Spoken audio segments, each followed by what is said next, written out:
Hey folks, welcome to Smokin Sailor BBQ. And today we are going to be smoking brisket.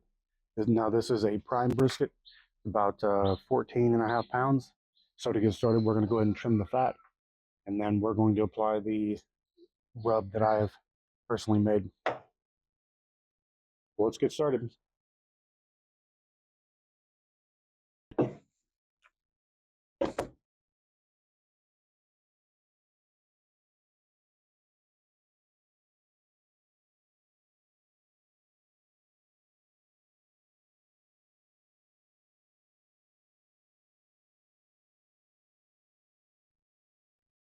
All right, so let's get this started.